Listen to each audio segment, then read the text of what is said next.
안녕하세요. NH아문디 자산운용 글로벌 투자 부문을 총괄하고 있는 서진희 부문장입니다.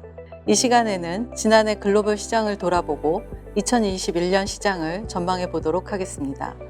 먼저 2020년 시황을 간략히 짚어보겠습니다. 2020년은 코로나 팬데믹이 전 세계 모든 이슈를 삼킨 한 해로 예상치 못한 서프라이즈의 연속이라고 할 수 있었습니다. 특히 3월부터 확산된 팬데믹으로 전 세계 경제활동이 일순간 마비되었고 하반기 이후 금융시장을 중심으로 극적 반등에 성공하였습니다.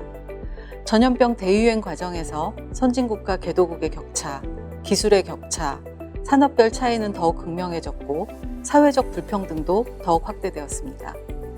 금융시장 역시 모든 자산군의 변동성이 확대되었고 특히 차별화의 시대로 불릴 만큼 주식시장에서는 승자와 패자가 명확히 나뉜 한 해였습니다.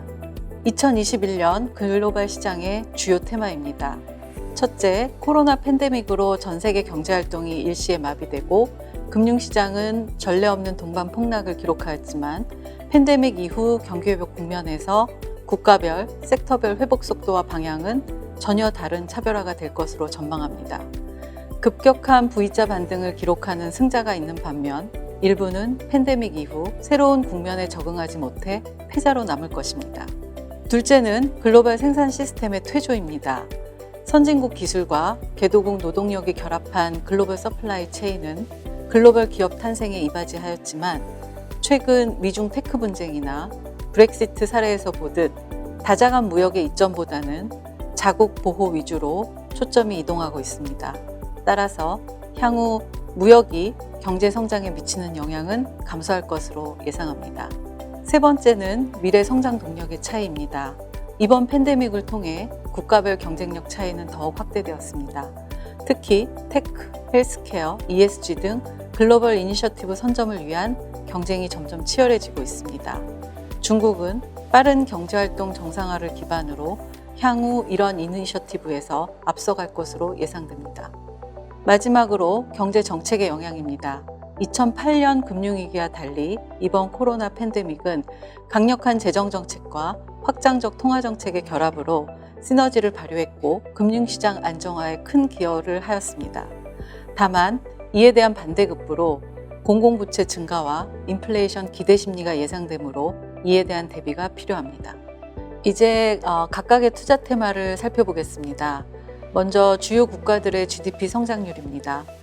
전 세계 모두 2020년에는 마이너스 성장률을 기록했지만 백신 접종에 의한 집단 면역 효과와 경제활동 정상화가 예상되는 2021년에는 선진국에서는 미국, 신흥국에서는 중국과 인도를 중심으로 큰 폭의 성장이 예상됩니다.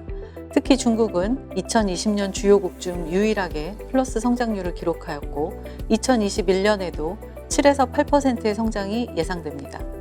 포스트 코로나 시대의 첫 해가 되는 2021년 글로벌 경제는 앞서 말씀드렸던 차별화 시대의 시작입니다. 글로벌 GDP 성장률을 분해하면 15개 국가가 전 세계 성장의 75%를 견인할 것으로 예상합니다. 특히 주목할 부분은 글로벌 GDP 성장에서 중국과 미국의 지분이 압도적으로 크다는 점입니다. 다음은 유동성 측면을 살펴보겠습니다. 코로나 팬데믹 기간 중 공공부채의 증가는 전 세계 공통적 현상이었습니다.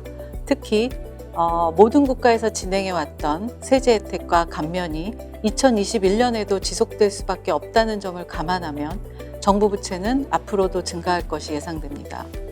중앙은행 역시 상당한 수준의 유동성을 한동안 유지할 전망인데 이는 주식과 채권 시장 모두 긍정적 요인으로 작용할 것입니다.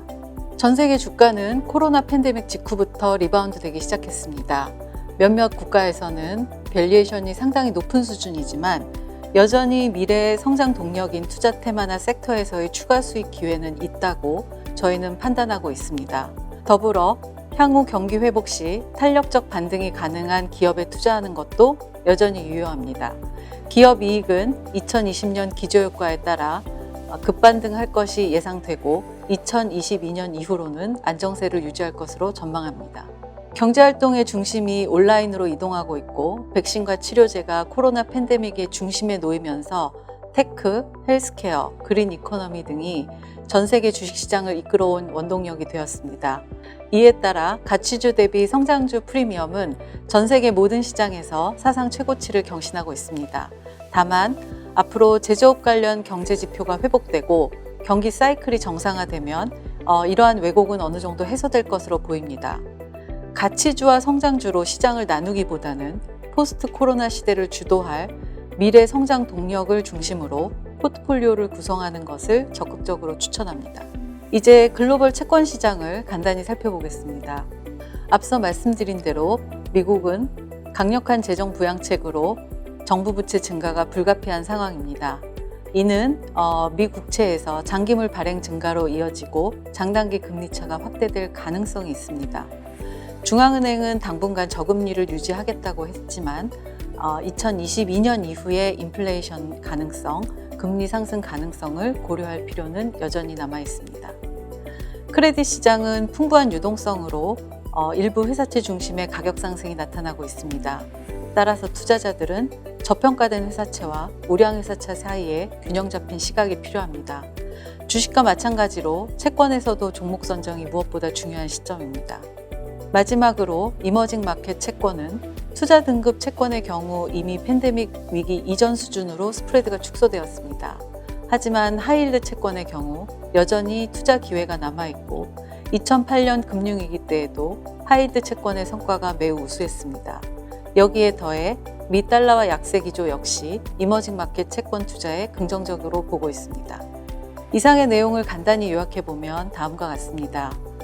2021년이 팬데믹을 극복하는 첫 해가 된다는 전제하에 중앙은행의 통화정책과 정부의 재정정책 시너지를 통한 풍부한 유동성은 여전히 금융시장의 플러스 요인입니다.